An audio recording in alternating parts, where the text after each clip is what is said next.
सोचिए, हमारे जीवन में सबसे बड़ा डर क्या होता है? मौत का डर, उसके बाद असफलता का डर, अपनों को खोने का डर, भविष्य का डर, समाज क्या कहेगा इसका डर।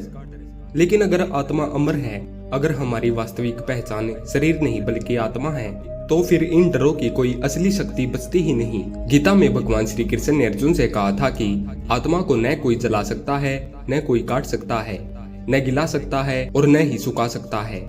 आत्मा हमेशा वही रहती है, बस शरीर बदलता रहता है। जैसे हम पुराने कपड़े उतार कर नए कपड़े पहन लेते हैं, वैसे ही आत्मा एक शरीर छोड़कर दूसरा शरीर धारण कर लेती है। जब यह ज्ञान दिल में उतर जाता है तो इंसान के मन से मौत का डर मिट जाता है, क्योंकि असली में तो कोई मर ही नहीं सकता। डर हमेशा अज्ञान से पैदा होता है। जब हमें यह लगता है कि सब कुछ यहीं खत्म हो जाएगा, कि मौत के बाद कुछ नहीं बचेगा, तभी मन में डर आता है। लेकिन जब हमें गीता से यह ज्ञान मिलता है कि आत्मा कभी खत्म नहीं होती, तो समझ आता है कि मौत नाम की चीज केवल शरीर के लिए है, आत्मा के लिए नहीं। और जब मौत का डर ही खत्म हो जाए तो जीवन के बाकी छोटे मोटे डर अपने आप मिट जाते हैं। मान लीजिए किसी विद्यार्थी को परीक्षा का डर है। असल में वह सोचता है कि अगर मैं फेल हो गया तो मेरी इज्जत चली जाएगी, लोग मुझे क्या कहेंगे, भविष्य बर्बाद हो जाएगा। यही डर उसके आत्मविश्वास को तोड़ देता है। लेकिन अगर वह आत्मा के सत्य को समझे तो उसे लगेगा कि ये जीवन भी एक यात्रा है, सफलता और असफलता भी केवल अनुभव है, लेकिन असली में तो अटल है, जिसे कोई असफलता नहीं हिला सकती। तब उसका डर खत्म होने लगेगा। इसी तरह जब कोई इंसान अपने करीबी को खो देता है तो वह टूट जाता है, लेकिन अगर वह आत्मा की अमरता को समझे तो उसे यह एहसास होगा कि उसका अपना कहीं खोया नहीं है। आत्मा केवल शरीर छोड़कर दूसरी यात्रा पर चली गई है। यह समझ मन को सांत्वना देती है और हमें दुख से बाहर निकालने की शक्ति देती है। आज की दुनिया में हम तरह तरह के डरों से घिरे हुए हैं। नौकरी का डर, बीमारी का डर, भविष्य का डर।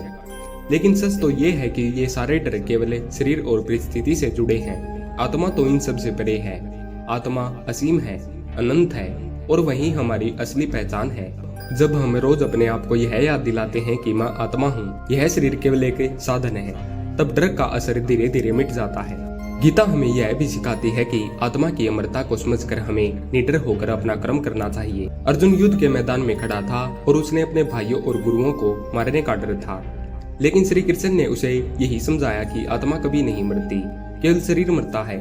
इस ज्ञान ने अर्जुन के मन से डर हटा दिया और उसने अपने धर्म का पालन किया। यही शिक्षा हम सब के लिए भी है। जब तक हम आत्मा के सत्य को नहीं समझेंगे, तब तक हर काम में डर हमें रोकता रहेगा। लेकिन जैसे ही यह ज्ञान भीतर उतरता है, हम निडर होकर अपना जीवन जीने लगते हैं। डर से निकलने का सबसे अच्छा उपाय है रोज अपने भीतर झांकना और याद करना कि मैं आत्मा हूँ, यह शरीर अस्थायी है। ध्यान, प्रार्थना और गीता का अध्ययन इस सत्य को और गहराई से महसूस करने में मदद करता है। जब मन बार बार सत्य को दोहराता है कि आत्मा न जन्म लेती है और न ही मरती है, तो धीरे धीरे हमारी सोच बदलने लगती है।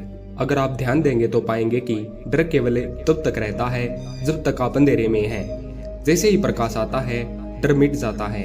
आत्मा का यह ज्ञान हमारे जीवन का वही प्रकाश है।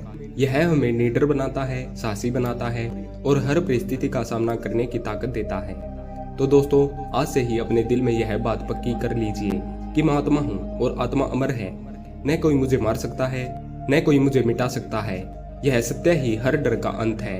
जब आप इस पर विश्वास करेंगे तो पाएंगे कि आपका आत्मविश्वास बढ़ गया है, आपका मन स्थिर हो गया है और आपके जीवन के सारे फैसले स्पष्ट होने लगे हैं। धन्यवाद।